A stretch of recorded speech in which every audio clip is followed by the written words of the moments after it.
पिंपरी चिंचवडच्या 22 आजी माजी नगरसेवक तसेच पदाधिकाऱ्यांच्या भाजप प्रवेशानंतर अजित पवारांनी भाजपला धक्का देत भाजपचे माजी नगरसेवक संदीप वाघेरे यांचा राष्ट्रवादीमध्ये प्रवेश करत भाजपला धक्का दिला आहे।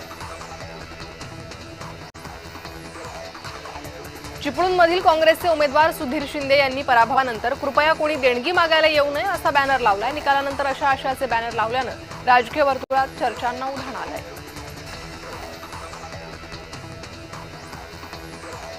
खासदार प्रफुल्ल पटेल यांच्या वतीनं गोंदियात हनुमान कथेचं आयोजन करण्यात आलं होतं। या कार्यक्रमाला मुख्यमंत्री फडणवीस उपस्थित होते। कलियुगात इतके पाप झाले की आमचा आवाज ईश्वरापर्यंत पोहोचवण्यासाठी गुरुदेवांची गरज आहे असं फडणवीस यांनी म्हटलं। रत्नागिरीत येणाऱ्या इटालियन केमिकल कंपनीबाबत अधिक माहितीची मागणी खासदार सुप्रिया सुळे प्रशासनाकडे केली आहे। महाराष्ट्रासाठी आणि कोकणासाठी सगळ्यांनी ताकदीनं लढलं पाहिजे असं आवाहन त्यांनी केलं आहे। स्थानिक निवडणुकांच्या निकालानंतर चित्रा वाघ यांनी काँग्रेसवर निशाणा साधलाय। काँग्रेसचा नगराध्यक्षाचा आकडा 26च्या 41 कसा झाला हे सबकाळांनी आधी महाराष्ट्राच्या जनतेला सांगावं। थापेबाजी करून वरिष्ठांकडून शाबासकी मिळेल पण जनता पप्पू नाही अशी टीका चित्रा वाघ यांनी केली आहे।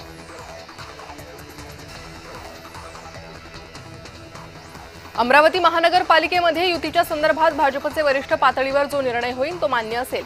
एकला चलोचा नारा दिल्यास आम्ही सगळ्या जागांवर लढायला तयार आहोत असं वक्तव्य पालिकेचे माजी गटनेते तुषार भारतीय यांनी केलं।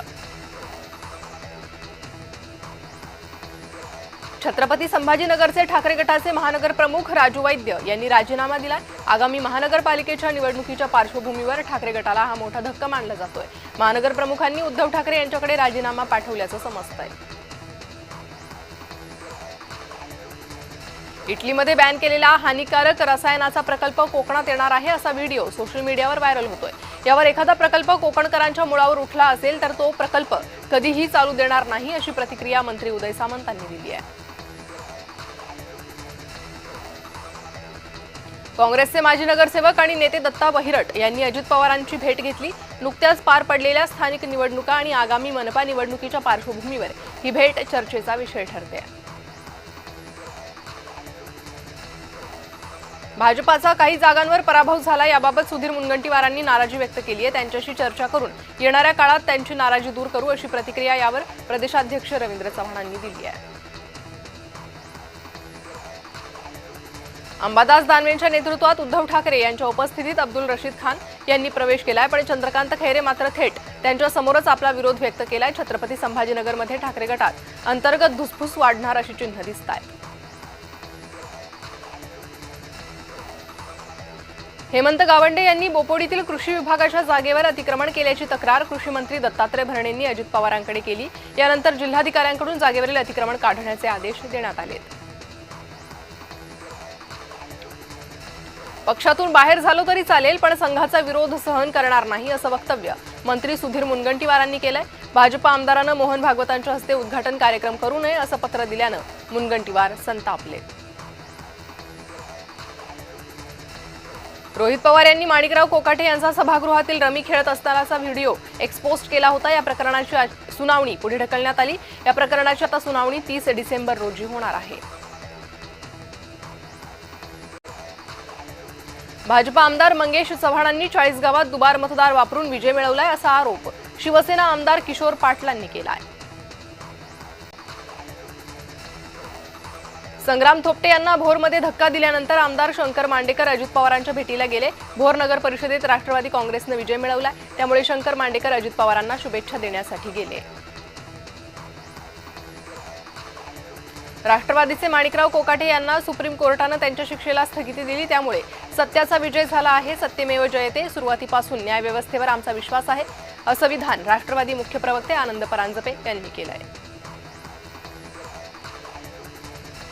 महायुतीतील लढ्याला उदय सामंत यांनी दिली मैत्रीपूर्ण लढतीची उपमा। आमच्या लढतीमुळे महाविकास आघाडीची धूळधाण उडाली अशी प्रतिक्रिया त्यांनी दिली। रायगड जिल्ह्यात प्रदेशाध्यक्ष सुनील तटकरे यांच्या हस्ते राष्ट्रवादीच्या नवनिर्वाचित नगराध्यक्ष आणि नगरसेवकांचा सत्कार करण्यात आला। या कार्यक्रमात मंत्री आदिती तटकरे, माजी आमदार अनिकेत तटकरेही उपस्थित होते। चिपळूण गुहागरमधील नगराध्यक्ष आणि नगरसेवकांचा सत्कार सोहळा मंत्री उदय सामंत आणि मंत्री भरत गोगावले यांच्या उपस्थितीत चिपळूणच्या अतिथी सभागृहात पार पडला। यावेळी मंत्री उदय सामंत यांनी नवोदित नगराध्यक्ष तसेच नगरसेवकांना शुभेच्छा दिल्या आहेत। पिंपरी चिंचवडमध्ये राष्ट्रवादीच्या नगरसेवकांनी भाजपात प्रवेश केला। याबाबत अजित पवार नाराज होते। यावर प्रेमात, युद्धात आणि राजकारणात सगळं माफ असतं अशी खोचक प्रतिक्रिया गिरीश महाजनांनी दिली आहे।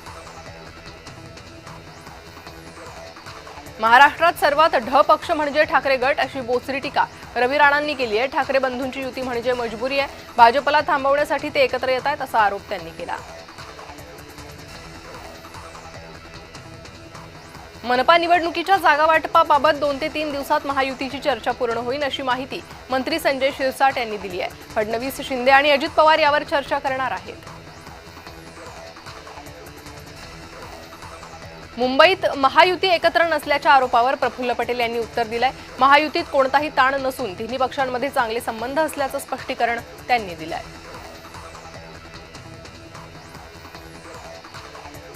संभाजीनगरात पालिका निवडणुकीच्या पार्श्वभूमीवर ठाकरे गटातील इच्छुक उमेदवारांच्या मुलाखती घेण्यात आल्या। मुंबईतून आलेल्या परीक्षकांकडून तिकीट देण्यासंदर्भात निर्णय करण्यात येणार आहे। हिंदूंसाठी भारत देश आहे, मात्र बाकीच्या देशातील हिंदूंकडेही लक्ष द्यावं। बांगलादेशमध्ये हिंदूंवर होत असलेल्या अत्याचारावर पंतप्रधान यांनी लक्ष घालावं असं वक्तव्य अंबादास दानवेंनी केलं।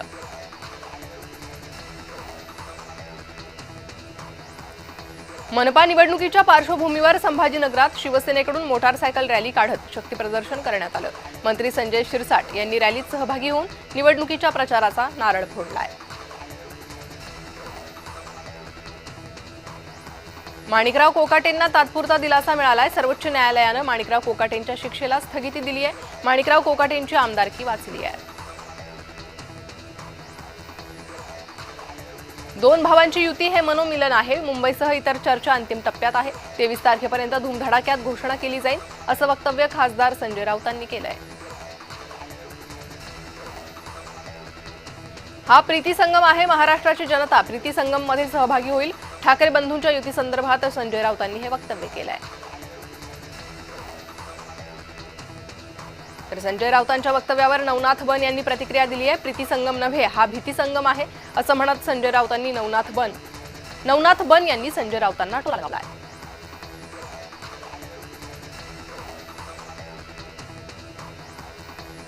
यवतमाळ नगर परिषदेत नगराध्यक्षपदी भाजपच्या ॲडव्होकेट प्रियदर्शनी उईके विजयी झाल्या। प्रियदर्शनी उईके या डॉक्टर अशोक उईके यांची कन्या आहेत। हा माझा एकट्याचा विजय नसून संपूर्ण यवतमाळकरांचा विजय असल्याची भावना त्यांनी व्यक्त केली।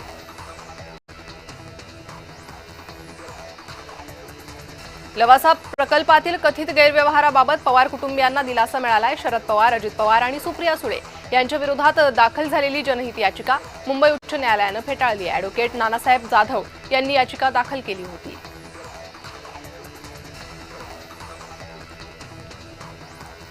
भाजपाचे माजी नगरसेवक भरत जाधव राष्ट्रवादीत प्रवेश करणार आहे। भरत जाधव यांनी सकाळी पुण्यात अजित पवारांची भेट घेतली। मनपा निवडणुकीच्या पार्श्वभूमीवर राजकीय घडामोडींना वेग आलाय।